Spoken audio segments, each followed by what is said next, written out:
Oral questions, questions orales, the Honourable Leader of the Opposition. Canadians needed an affordable budget for an affordable life. Canadians can no longer pay their bills and pay for groceries.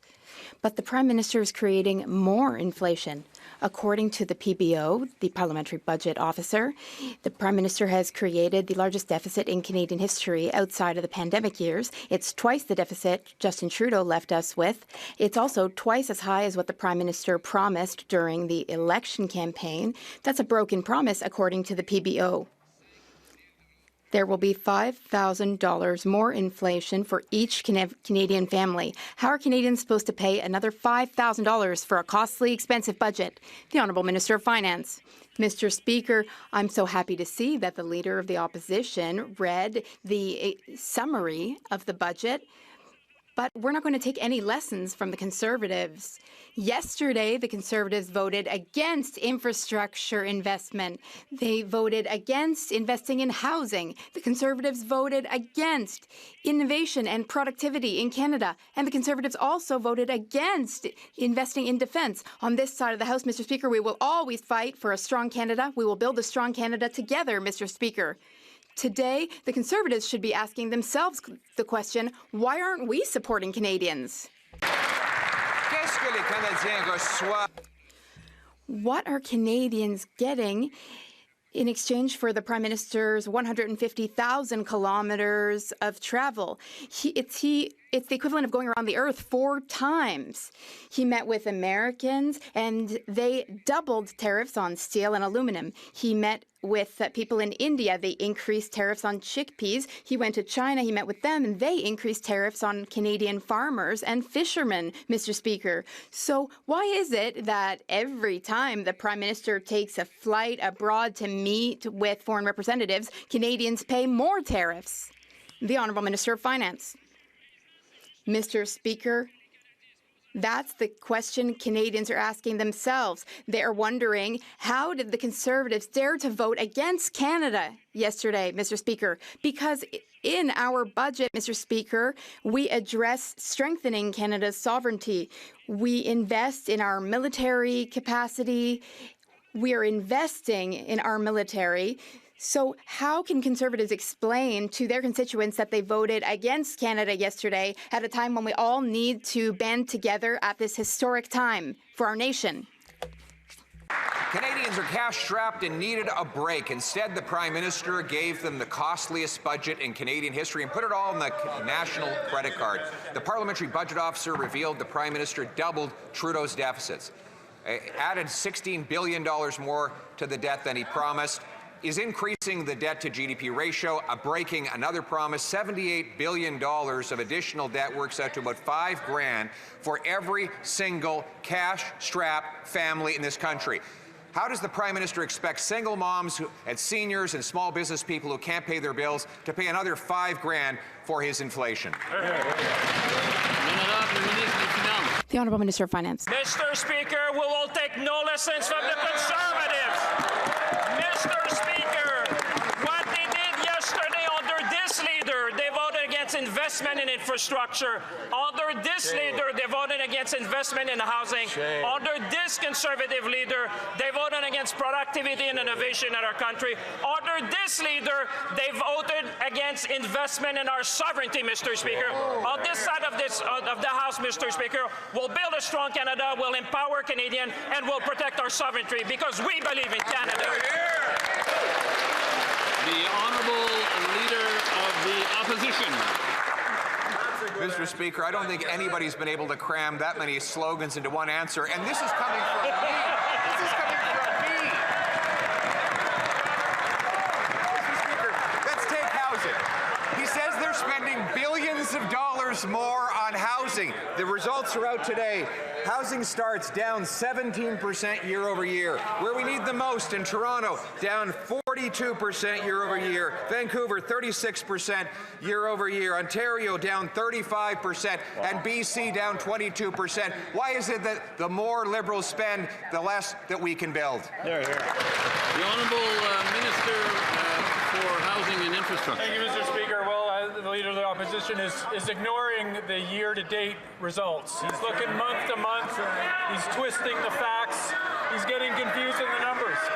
Conservatives have a tough time with numbers sometimes. We understand that. Year-to-date, 2025 versus 2024, we are up 5% with housing starts.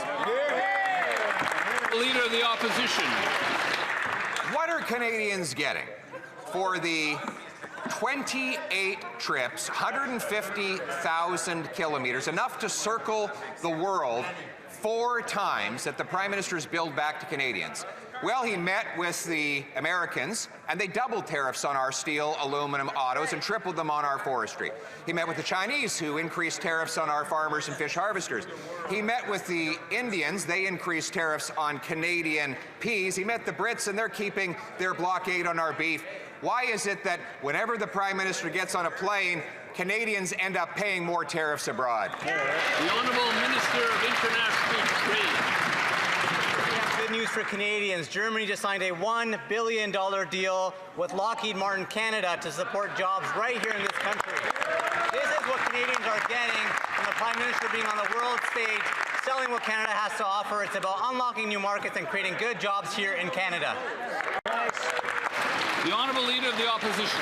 With the Prime Minister billing millions of dollars for his high-flying trips around the world, 28 trips, 150,000 kilometers, now is the time for a scorecard.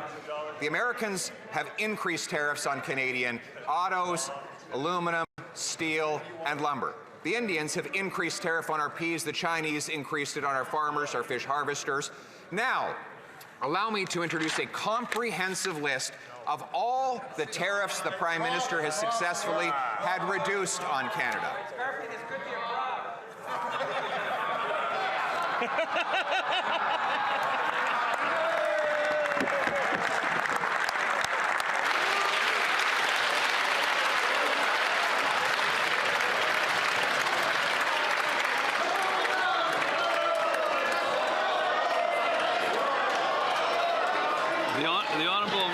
The Honourable Minister of International Trade. Mr. Speaker, the Conservative leader continues to stand against support for Canadian workers and businesses. He has refused to support our government's plan to double non-U.S. exports over the next decade. In fact, he called Canadian exports, other than oil, pixie dust. Does the Conservative leader think our $5 billion in beef exports is pixie dust, or the LNG headed to South Korea from BC? Or what about the $7.6 billion worth of fish and seafood caught by hardworking Canadians? Why there's imaginary taxes or pixie dust, the Conservative leader needs to get on board and out of the way, Mr. Speaker. Thank you so much. The Honourable Member for Saint-Jean. Mr. Speaker, last week, Québecor announced that it will be laying off 87 workers in their media division. In fact, over the past 2 years, nearly 800 TVA employees have lost their jobs. This is devastating for Quebec's culture and for the diversity of information in Quebec. Quebec's largest private TV station is on the brink of collapse, and Ottawa is doing nothing. Ottawa prefers to watch our TV station die a slow death. How many more people need to be laid off for this government to wake up? The Honourable Minister of Identity and Canadian Culture. Mr. Speaker, our thoughts go out to families and communities affected by these layoffs. My Bloc Québécois colleagues' question would be more relevant if the Bloc Québécois had not voted for the most significant budget in Canadian history, which, if they had voted for it, they should have voted for it because we have credits to support journalism. They have voted against money for local journalism in Quebec and everywhere in Canada, so it's incomprehensible, Mr. Speaker. It makes no sense. The Honourable Member for Saint-Jean. Mr. Speaker, can you imagine how the people at TVA are interpreting the message the Liberals are sending them? The Liberals say, we're making historic investments in culture, but there's not a penny in it for you lot. You lot, you can disappear for all we care. That's the Liberals' message to TVA. And these same Liberals were the only ones who refused to take part in a debate on TVA, which was asking for money because it didn't have any left. TVA broadcasts our music and our stories. TVA sparks discussion and debate. Quebecers identify with TVA, but Ottawa doesn't give a damn. What does Ottawa have against our television? The Honourable Minister. Mr. Speaker, in the budget, which the Bloc Québécois voted against, there is $150 million for Radio-Canada CBC.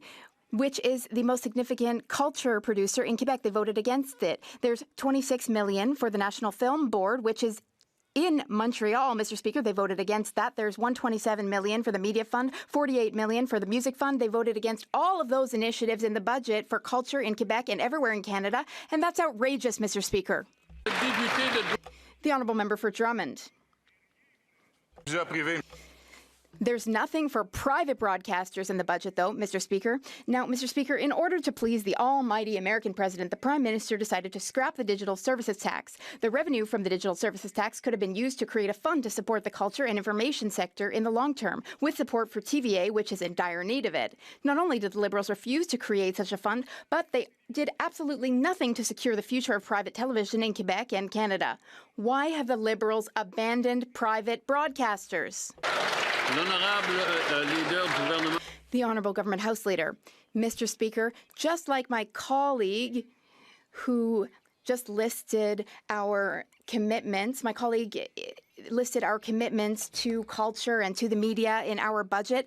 I, like my colleague, don't understand that the Bloc Québécois, they've been calling for ports, they've been calling for quays in Saguenay, landing strips for airports. They want investments in major projects. They want health and housing funding in Quebec. Then what do? They voted against all of that. Why doesn't the Bloc Québécois stand with the Liberals in voting for Quebec and supporting Quebec? The Honourable Member for Calgary East. Prime Minister's costly credit card budget puts today's reckless spending on tomorrow's taxpayers. He's maxing out Canada's credit card. Watchdogs are exposing the Liberals' accounting tricks. Fitch and the budget watchdogs say Canada's credit score is at risk because the Liberals always break their own made-up fiscal targets. How many more fiscal watchdog reports is it going to take for this Prime Minister to finally rein in his costly credit card spending? The Honourable Secretary of State for Financial Institutions. Mr. Speaker, I got some advice for the leader opposite. He should go back in his lobby and push reboot on Chat CPC, because all it does is rehash the same tired old talking points. Last night, Mr. Speaker, this House passed a generational budget. We're going to invest in infrastructure, in defense and housing. We will transform this country from reliance to resiliency. It's too bad the members opposite didn't support us. Thank you, Mr. Speaker. The Honourable Member for Calgary East. The CRA's a mess under that guy, and he's trying out to be a comedian in here. The budget watchdog exposed the Liberals' shady accounting tricks. He said Liberals have a less than 8% chance of meeting their own fiscal targets that they made up while trying to hide $100 billion under so-called investments. The Prime Minister tried this trick in the UK. He's trying the same trick on Canadians. Instead of cooking the books to hide his $100 billion ego, why doesn't he just rein in his out-of-control, costly credit card spending? The Honourable Secretary of State. Mr. Speaker, they want to talk about slogans and quoting slogans. They quoted the food professor so much, you think it was the leader's personal chef, serving up the same tired old leftovers time and time again. Last night, we passed a generational budget that will transform this country. It's too bad the party opposite didn't support our budget. Thank you, Mr. Speaker. The Honourable Member for Barrie South, Innisfil. Every Canadian should be thanking their lucky stars that we have a parliamentary budget officer whose job it is to be independent and honest about the state of government deficits, debts, and spending. The budget watchdog last week called out the creative accounting in the Prime Minister's credit card budget, saying he's using a definition of capital investment that expands beyond the current treatment in public accounts and international practice. In other words, the Prime Minister is cooking the books, and his out-of-control deficit is pouring more gas on the debt and deficit fires. How many more alarms must go off for the Prime Minister to rein in his spending from his credit card budget? The Honourable Minister of Jobs and Families. This budget is a game changer for families across the country, whether it's the school nutrition program, which I know these Conservatives like to talk down, that's feeding hungry mouths in my riding of Thunder Bay Superior North and all across the country, or early learning and child care program that's reducing fees. Listen to this, Mr. Speaker. ELCC has taken a huge mental and financial load off our family, particularly during these times. That's from a parent, Mr. Speaker. You can't beat that. Honourable Member for Barrie South, Innisfil. And what's the Liberal response to the interim PBO's warnings? They put him on notice that they'll be looking to replace him with someone who has, quote, tact and discretion. Presumably that means replacing the budget watchdog with someone from the Prime Minister's inner circle of corporate buddies who take their marching orders from him. The independence and oversight of the budget watchdog is designed to call out the deception and raise the alarms to ensure that every MP and Canadian knows when the books are being cooked. Here's a question. Why is it that the watchdogs who are challenging the wolves on this credit card budget being threatened? The Honourable Government House Leader. Mr. Speaker, of course there's a well-worn process for appointment of the Parliamentary Budget Officer, which involves consulting with all members of this House, including the Leader of the Opposition. We look forward to the members' feedback on that very important job search. The Honourable Member for Bellechasse, Lisette-Chemins-Lévis.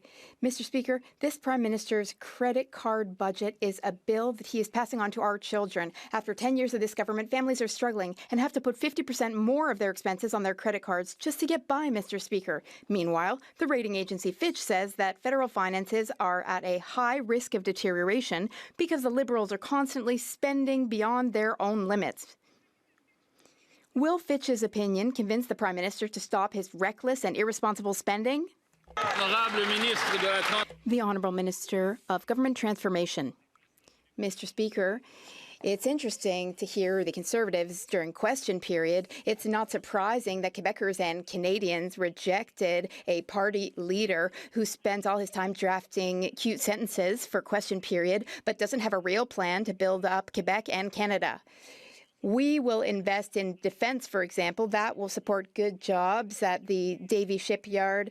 There will also be investments in Basecamp Connect in Quebec, which manufactures systems for the Canadian Armed Forces. Those are some examples of what the Conservatives voted against yesterday, and it's really unfortunate. The Honourable Member for Bellechasse, Lisette-Chemins-Lévis.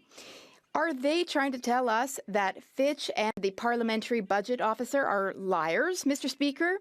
In fact, in the Parliamentary Budget Officer's latest report, the PBO confirms that the government has abandoned its key financial limits for reducing debt, and the PBO warns that this directly threatens Canada's credit rating and investor confidence. So, how many more alarming reports from the Parliamentary Budget Office will it take before this Prime Minister finally puts an end to the financial disaster? The Honourable Minister. Thank you very much, Mr. Speaker.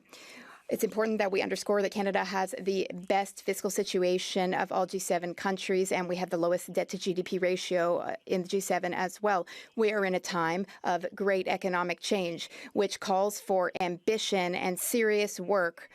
That's exactly what Budget 2025-2026 does. We're investing in defense, we're investing in productivity, innovation, in the middle class. That's what Budget 2025 is, Mr. Speaker. That's what it's all about. After 10 years of Liberal deficits, Canadians are having to put nearly 50% more of their expenses on credit cards. Fitch Credit Ratings, the agency that gives the Liberal government its credit score, says the Liberal government is frequently blows through fiscal anchors. On top of this, the Parliamentary Budget Officer is also ringing the alarm bells. Quote, with Budget 2025, the government abandoned the previous fiscal anchor to reduce federal debt-to-GDP ratio over the medium term. My question is, how many more fiscal watchdog reports is it going to take for the Prime Minister to rein in his costly credit card spending? That's right. The Honourable Secretary of State for Financial Institutions. Thank you, Mr. Speaker. Mr. Speaker, let's look at some facts. I know the party opposite doesn't really like to talk about facts. Best credit rating in the world. Lowest net debt to GDP in the G7. The IMF has projected Canada to have one of the fastest growing economies in the G7. Mr. Speaker, we are laser focused on building the strongest economy in the G7. Mr. Speaker, the party opposite talks slogans and rhetoric and outdated slogans, but Mr. Speaker, we're focused on building the strongest economy. Mr. Focus, we will deliver for Canadians because that's what Canadians expect from a serious government. Thank you. L'honorable député de Jonquière. The Honourable Member for Jonquière. Mr. Speaker, here's the proof that the budget does not meet Quebecers' needs. Yesterday, the very day the budget passed, the forestry company Arbec in Amos laid off nearly 100 workers. Yet, just 3 short weeks ago, the forestry industry was in Ottawa to ask for support. Arbeck was there too. The industry urged the federal government to advance them 50% of all future countervailing and anti-dumping duties payable. They also demanded a wage subsidy to avoid having to lay off their workers. The budget ignores the forestry industry, and as a result, what do we have? 100 workers are losing their livelihoods. What is the government waiting for to take action? The Honourable Minister of Finance. Mr. Speaker, I thank my colleague for his question. We will always be there for forestry workers. We have a fund which is there just to help businesses. But yesterday, guess what happened? Quebecers voted, the Bloc Québécois voted against projects in Quebec. They voted against expanding the Saguenay port and expanding the Montreal port. They voted against a pavilion for sharks. They're against that. They're against the Florion shipyard. They are against development in Montreal North. Mr. Speaker, Quebecers can't understand what they're doing today. Where was the Bloc Québécois yesterday to support them? The Honourable Member for Abitibi-Témiscamingue. Mr. Speaker, our hearts go out to the 100 Arbeck workers in Amos who have been laid off. The company had no choice. Why? Because Ottawa ignored the needs that the forestry industry and the Bloc Québécois have been insisting on for weeks. A wage subsidy is needed in order to avoid layoffs like these. And for the industry in general, the federal government must advance 50% of the American countervailing and anti-dumping duties. The Liberals did nothing in their budget, and now 100 families have found out that they'll be spending the holidays in financially vulnerable situations. What's the government going to do for these people? The Honourable Minister of Finance. Mr. Speaker, yesterday, the Bloc Québécois was very busy voting against the budget and against development and projects in Quebec. But we have some news for them, Mr. Speaker. We're already talking to Arbeck. We are already negotiating a line of credit for them. We are here to support them, to help them transition, Mr. Speaker, to help them get through this. The Bloc Québécois, rather than vote against projects for Quebec, they should work with the government so that together we can build our country better and stronger.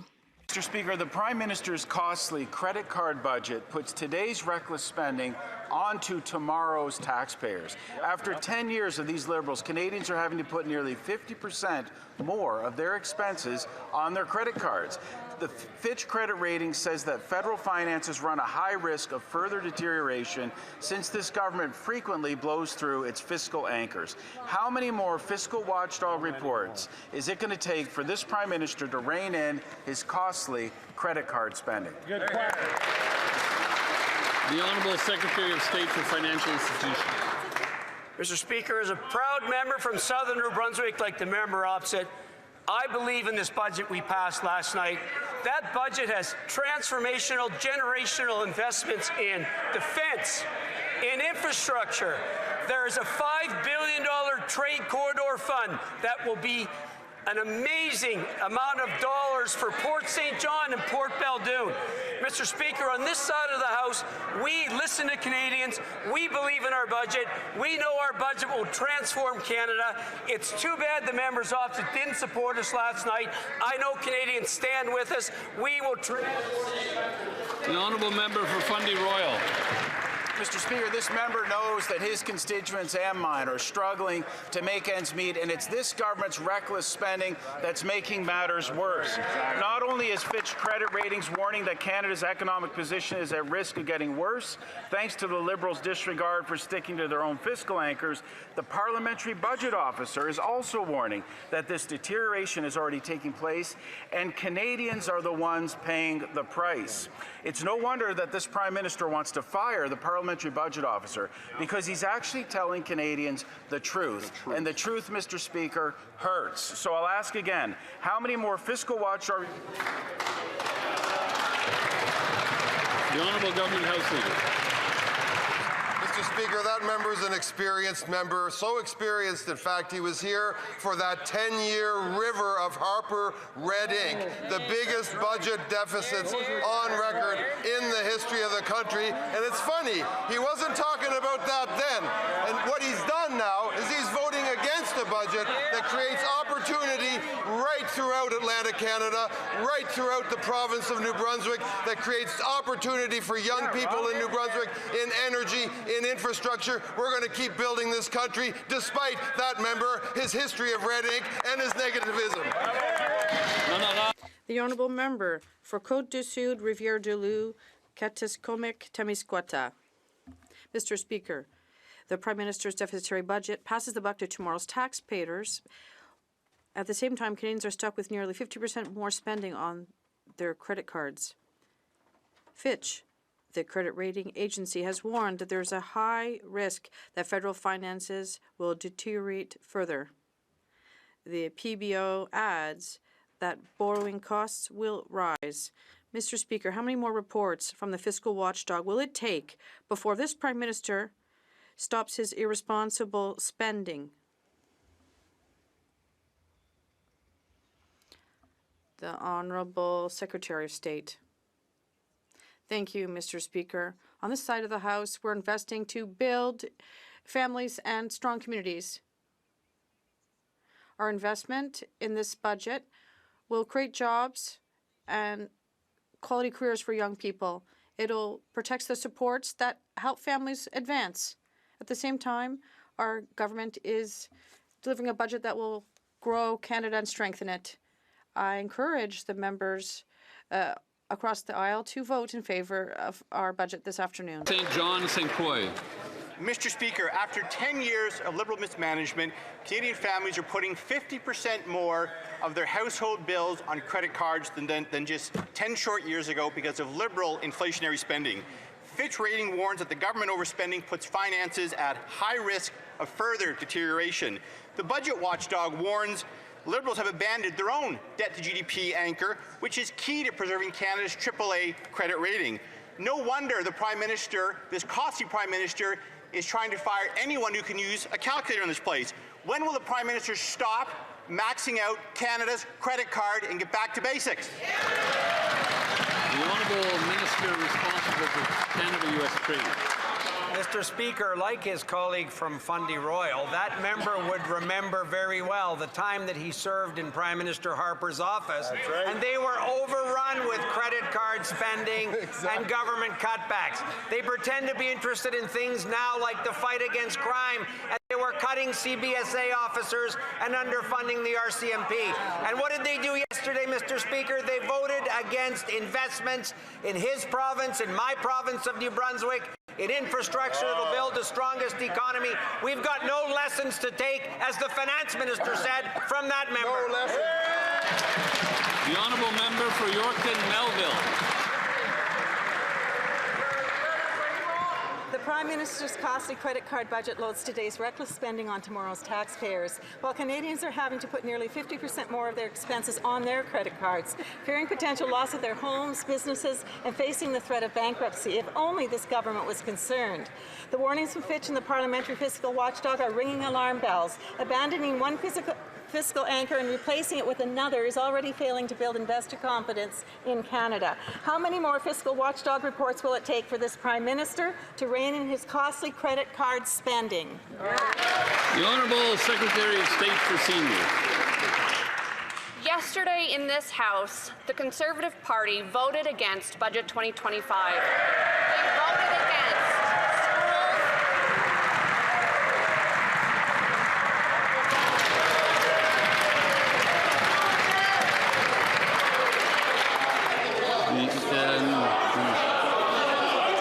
Not from the top, but the member can continue.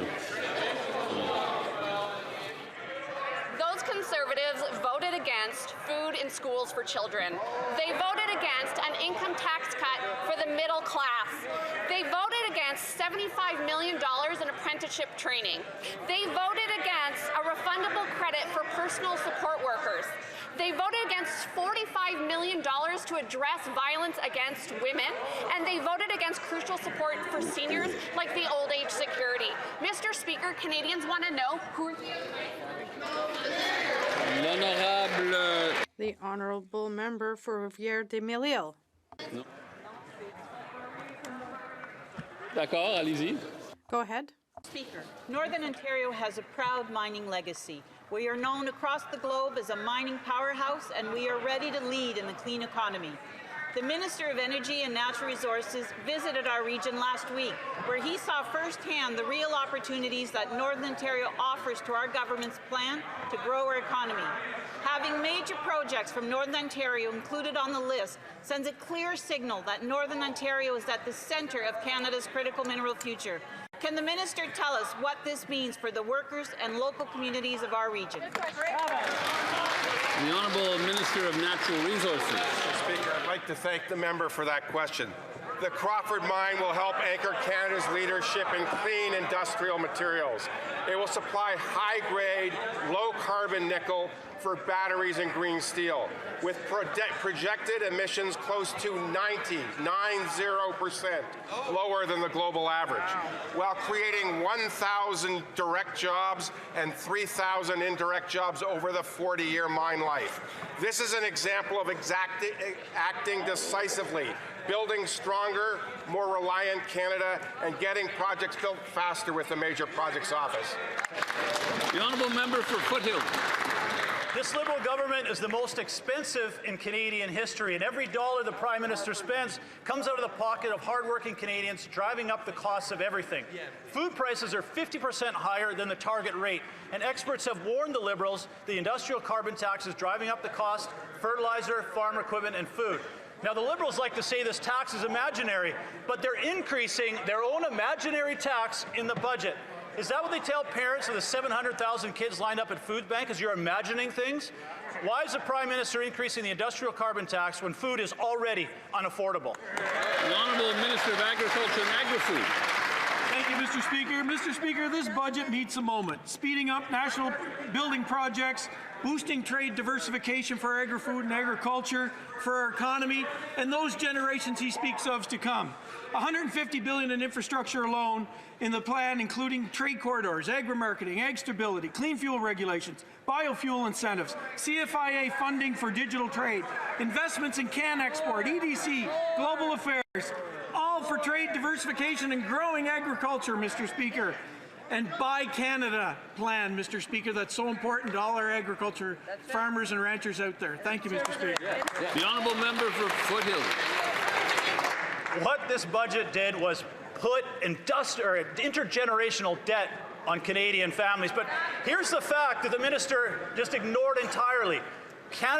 Food inflation in Canada is 40% faster and higher in Canada than it is in the United States. Canada is the only G7 country where food inflation has actually increased in 4 straight months. We have a record-shattering 2.2 million Canadians forced to a food bank in a single month. Why is the Prime Minister breaking his promise to Canadians, increasing an industrial carbon tax, increasing food costs for Canadians who already can't afford to put food on the table? Honourable Minister. Thank you, Mr. Speaker. Mr. Speaker, we all know the Canadian Climate Institute most recent research shows Canada's industrial carbon pricing system have essentially no impact on households.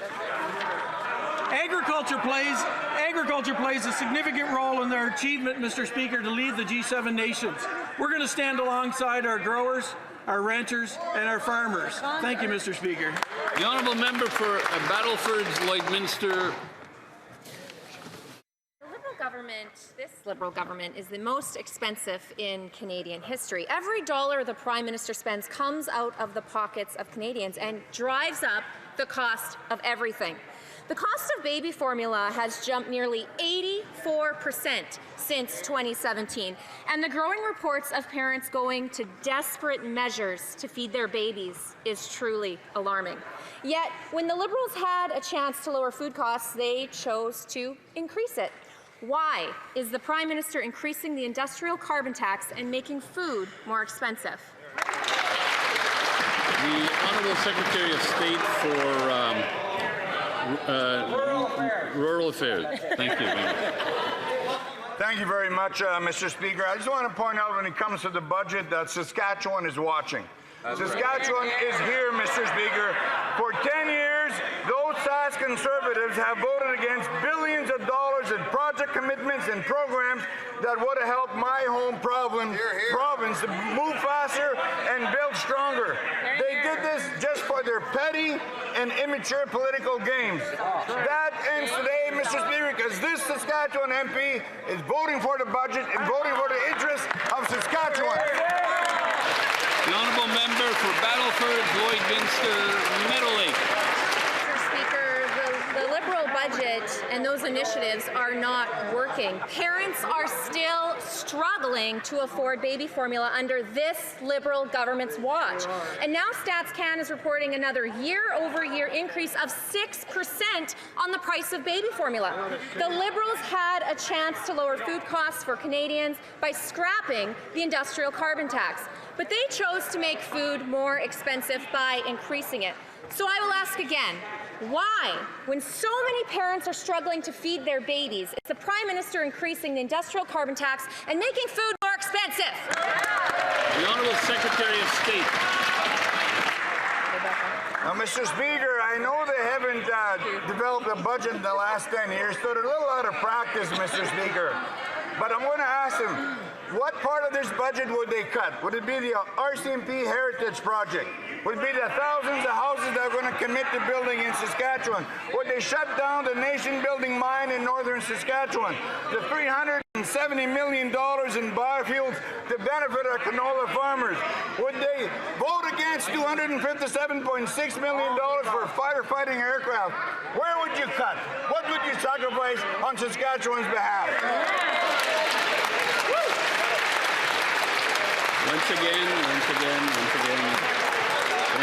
Once again, through the chair, please. The honourable member for Montmorency Charlevoix. Mr. Speaker, I was in Château-Léger last week, and they talked about the industrial carbon tax, which increases the cost of energy, transportation, processing throughout the supply chain.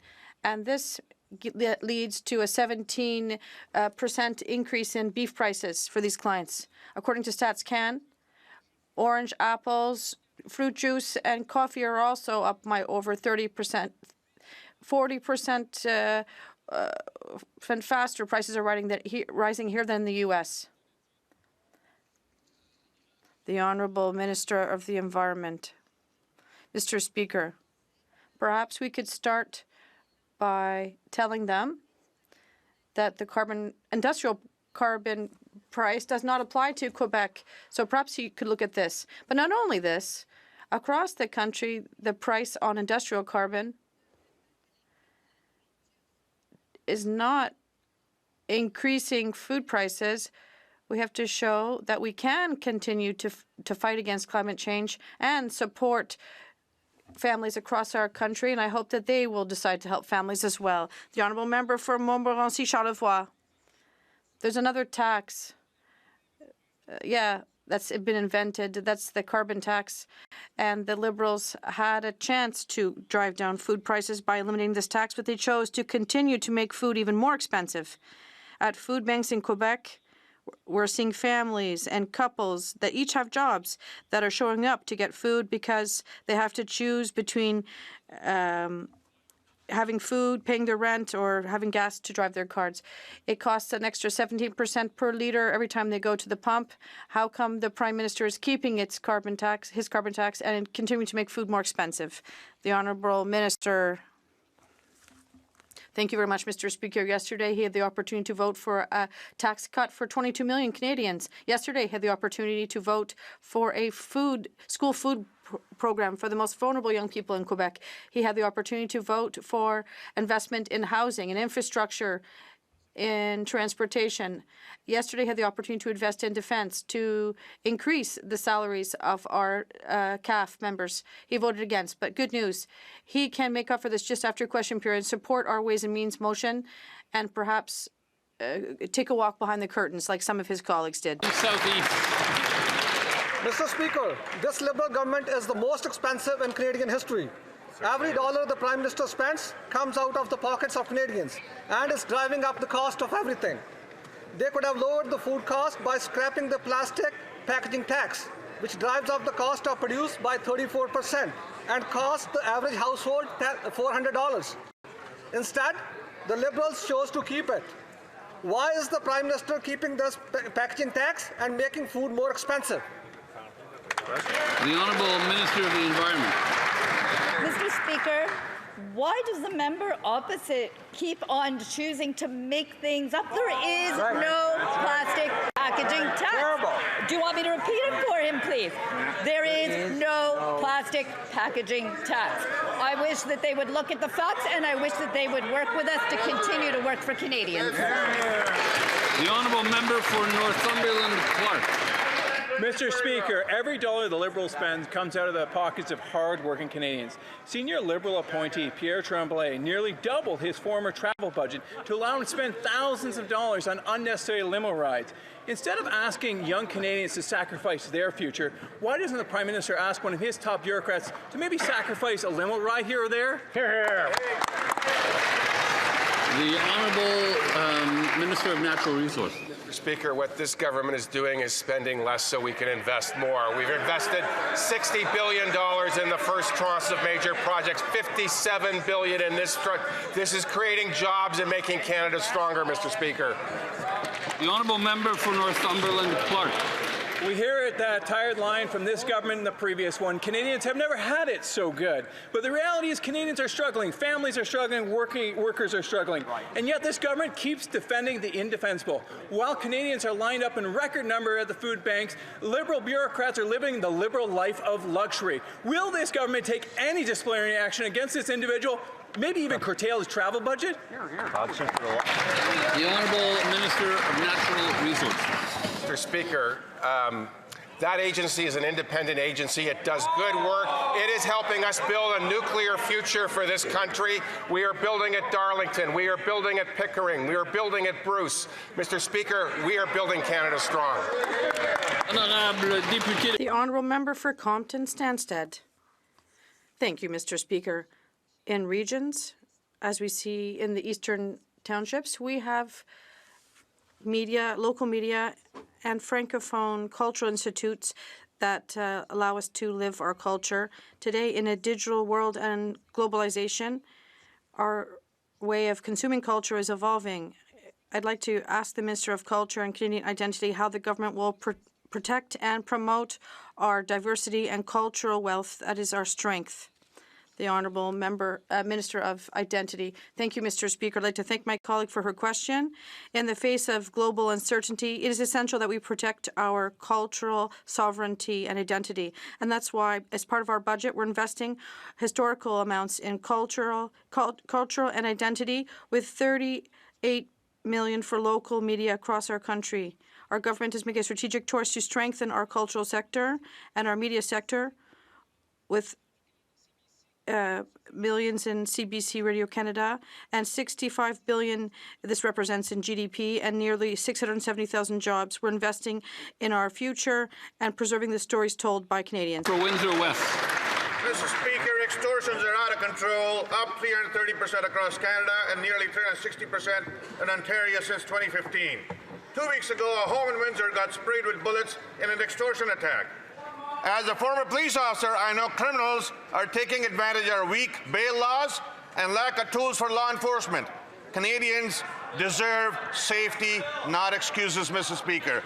When will the Liberals get serious and support our concerted plan to crack down on rampant extortion and protect our communities? For God's sake, do something. Secretary of State for Combating Crime. Mr. Speaker, we take extortion very seriously in Canada. Right. Extortion with a firearm carries a maximum sentence of life in prison, Mr. Speaker. But you know what?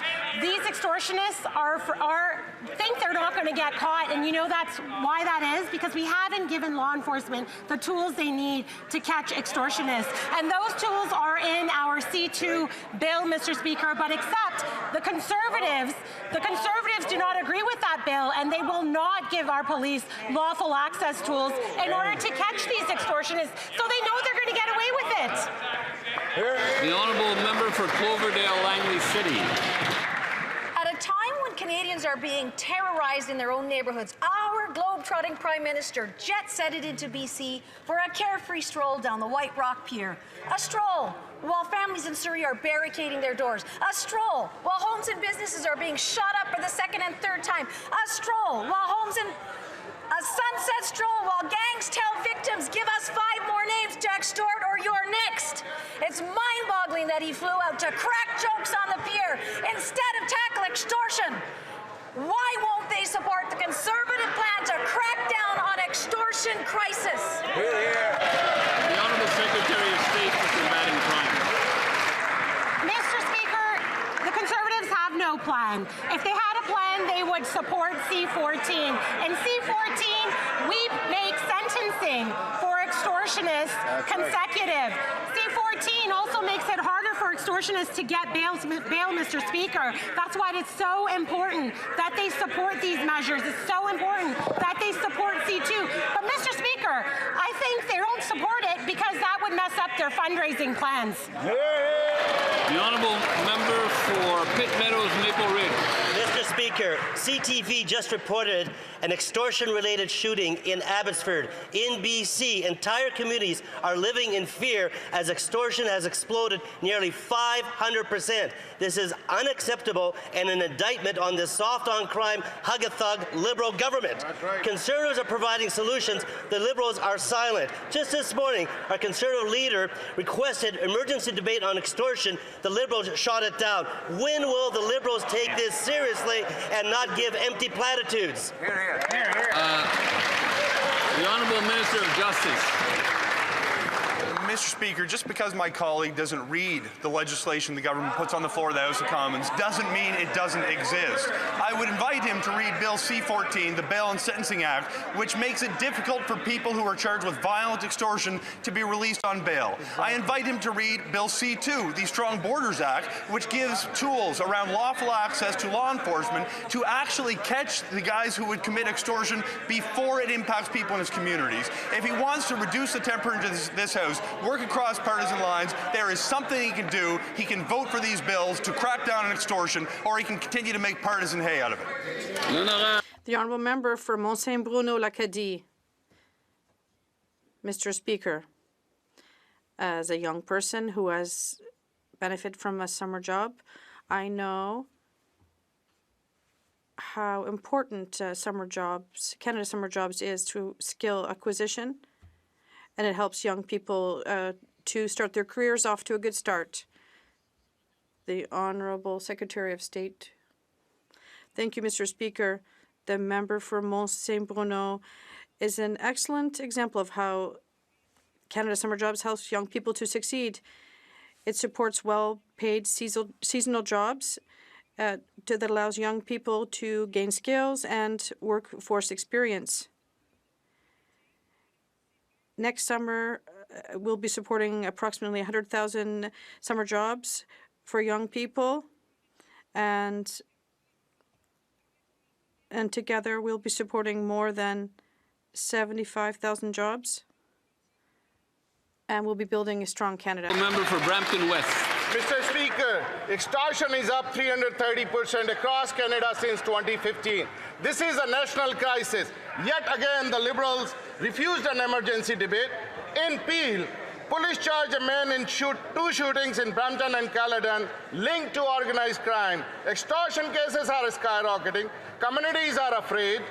Families are worried. Businesses are being targeted. Conservatives have a plan to stop this surge. When will the Liberals finally act and support our Conservative plan to crack down on Canada's rampant extortion crisis? The Honourable Secretary of State for Combating Crime. Mr. Speaker, what is the Conservative plan? We heard it in the House earlier today. It's to stall our legislation, Mr. Speaker. We've brought C2, we've brought C12 and C14, all measures that will help in these types of crimes, Mr. Speaker. It'll give them tougher sentences. It'll make it harder for them to get bail. But they don't want to support real solutions, Mr. Speaker. They just want to delay, they want to cut, and they want to fundraise for their own personal means, Mr. Speaker. The Honourable Member for Vancouver Kingsway. Last year, this Parliament passed legislation to deliver diabetes and contraceptive medications to every Canadian through our public healthcare system. This is vital to millions of people's health and the foundation of universal pharmacare. Liberals promised Canadians in Budget 2025 they would protect pharmacare, but they didn't allocate any money to it. No. Will the Prime Minister clearly confirm that he will keep his word and make funding available to every province and territory who wants to sign a pharmacare agreement with the federal government. The Honourable Minister of Health. Speaker, I want to thank the member of the opposition for his question. There is a lot of noise in the chamber. And I would ask the member to start her answer again, please. From the top. I can. So our government will always protect Canada's healthcare system, including pharmacare and dental care. These are clear commitments, and we will keep them. I am having conversation with all provinces and territories to see how we can best support them to strengthen our healthcare system, including on pharmacare. Thank you. The Honourable Member for Nunavut. Inuit rely on hunting and trapping in a harsh environment. Nunavut is vast with over 45,000 kilometers of coastline with no search and rescue base. When Nunavut Mill are in trouble, they must wait for help from Halifax over 2,000 kilometers away. Wow. Nunavut needs a centrally located search and rescue in Sanilayak. Will this government do that or continue to keep Inuit at risk of losing their lives while they are out on the land? Here, here. The Honourable Secretary of State for Northern and Arctic Affairs. Mr. Speaker, Budget 2025 makes historic investments with the new $1 billion Arctic Infrastructure Fund. This is designed to strengthen airports, seaports, and all-season roads, which are critical lifelines for search and rescue. By improving northern transportation and communications infrastructure, the budget directly enhances the safety of the North. It's ensuring faster response times and better coordination when emergencies occur on land, sea, or ice. So these are the investments that reflect our commitment to equity, reconciliation, and protecting the lives in Canada's North. Hear, hear.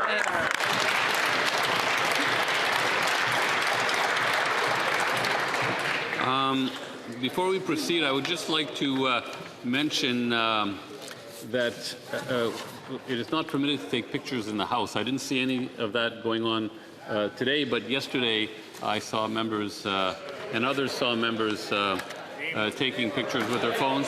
So I just want to make that point.